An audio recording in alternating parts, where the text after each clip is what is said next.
In January of 2008, I started teaching 11th and 12th grade English at a public school here in the city. I was 22 when I started, but I looked like I was 15.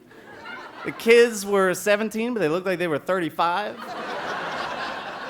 They did not believe I could possibly be their English teacher, but they liked that my name was Mr. Manley.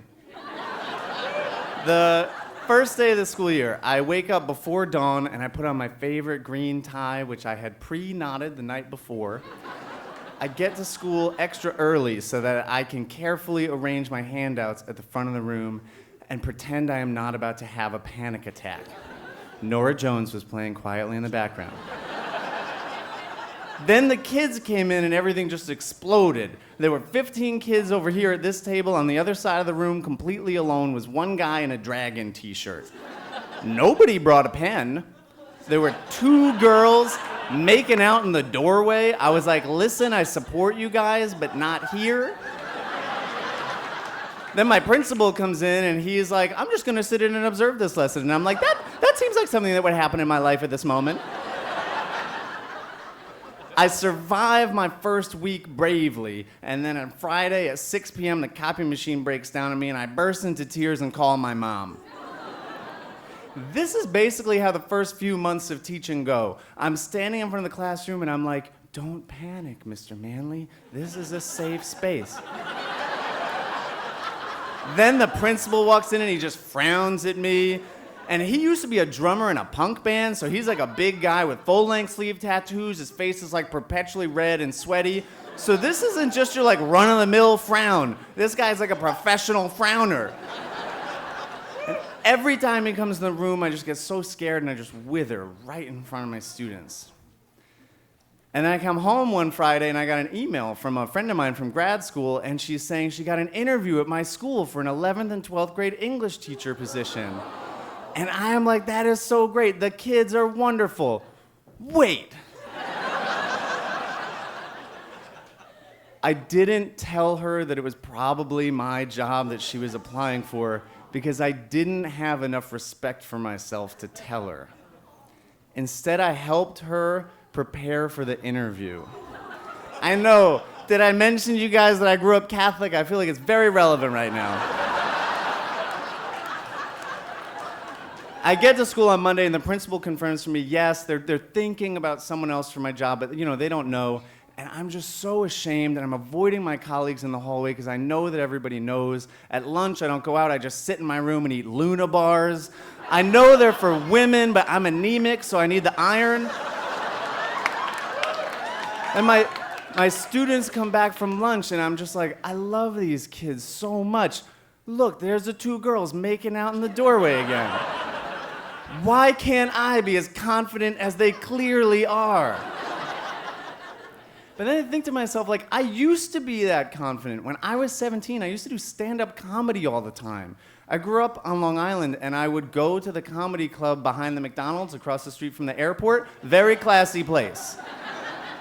Every day I was gonna be in a show, I was so nervous the whole day I couldn't eat. And I'd get there, the host was this firefighter named Billy Bingo. All of his jokes were about the length of his hose. I'd get on stage looking like a member of Weezer. All my jokes were about getting beat up by girls.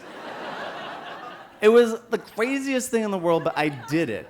And all I wanted at 22 was to be able to get back that part of me that could act like I was fearless even while I was terrified. And the next day I get to school, and one of my students tells me there's gonna be a teacher talent show coming up.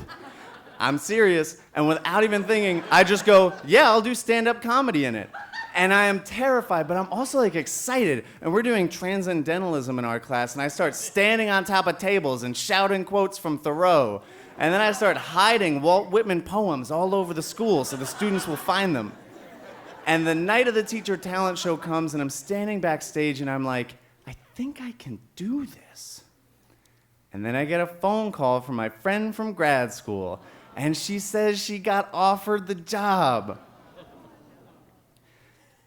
And the voice in my head is just like, this is the proof I've been looking for. All of my fears about myself are correct. I am a failure. But then I think, what would 17-year-old Tim do? besides stay at home on a Friday and play Pokemon. And I get on stage, and I start talking about when I was in high school, how I was the kid who had not one but 2 t-shirts of the genie from Aladdin. And how I was also known for my very realistic kitten meow. I talk about how I'm the epitome of masculinity. And then I guess I started getting actually fearless, because then I went, yeah, I got this teaching job by beating the principal in a street fight.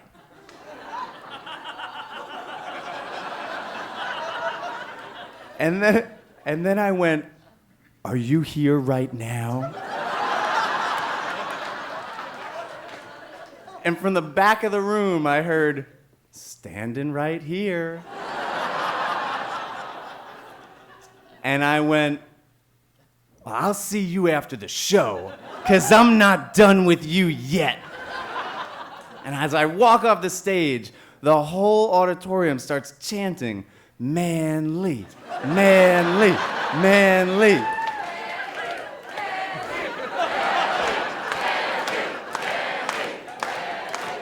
And I felt just as uncomfortable then as I do now.